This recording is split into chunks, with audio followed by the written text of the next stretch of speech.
Hello बच्चों, let's read the question and question says that 1.26 gram of protein is present in the aqueous solution of 200 centimeter cube.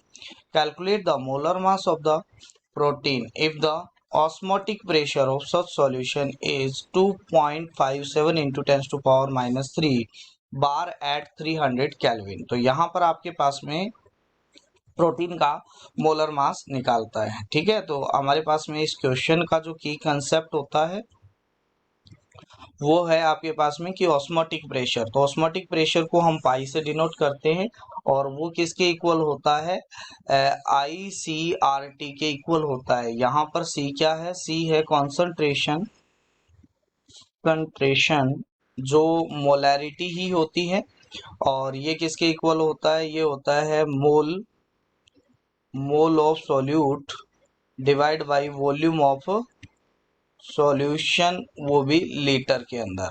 और यहाँ पर R है वो है gas constant और इसकी वैल्यू होती है 0.0831 और ये होता है बार लीटर पर मोल पर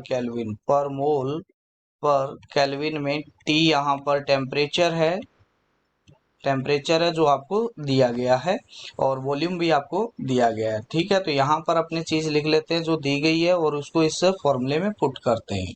यहाँ पर आपको दिया हुआ है पाई, जो दिया हुआ है 2.57 इंटू 10 टू पावर माइनस 3 बार, टेम्परेचर दिया हुआ है 300 केल्विन और इसके अलावा वॉल्यूम ऑफ सॉल्यूशन दिया गया है, वो दिया गया है 200 सेंटीमीटर क्यूब, जिसको हम क्या कर लेते हैं, लीटर में चेंज कर लेते हैं।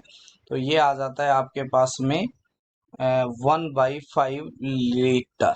ठीक है, अब आपके पास में वेट ऑफ प्रोटीन दिया गया है। वेट ऑफ प्रोटीन यहाँ पर सॉल्यूट है, वो सॉल्यूट है, तो वेट ऑफ प्रोटीन तो वो दिया हुआ है 1.26 ग्राम।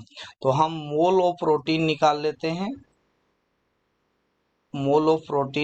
हैं, तो वो आ जाता है 1.26 डिवाइड बाई मोलर मास। ये आपके पास में मोल है और ये m की वैल्यू आपको क्या करनी है, कैलकुलेट यहाँ पर करनी है। ठीक है, तो इस फॉर्मूले में पुट करते हैं। I की वैल्यू प्रोटीन के लिए क्या हो जाती है, प्रोटीन के लिए आपके पास 1 हो जाती है।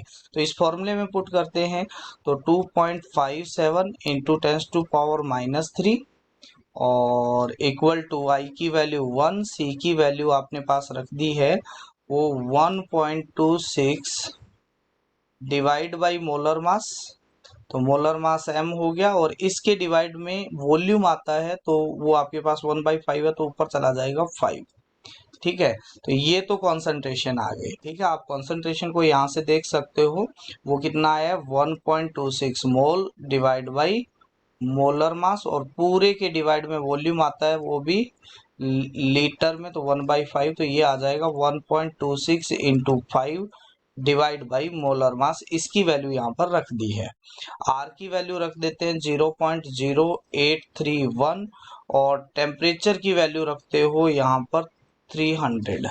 ठीक है, तो यहाँ से M की वैल्यू अगर आप कैलकुलेट करते हो तो वो आ जाता है 1.26 इंटू 5 इंटू 0.0831 इंटू 300 और डिवाइड में हमारे पास आता है 2.57 इंटू 10 टू पावर माइनस 3। तो यहाँ से मोलर मास की जो वैल्यू आती है वो आती है 60304 ग्राम पर मोल। ठीक है, जो आपके पास में ऑप्शन कौन से में दिया गया है, ऑप्शन नंबर B में दिया गया। I hope you understand it well. Thank you.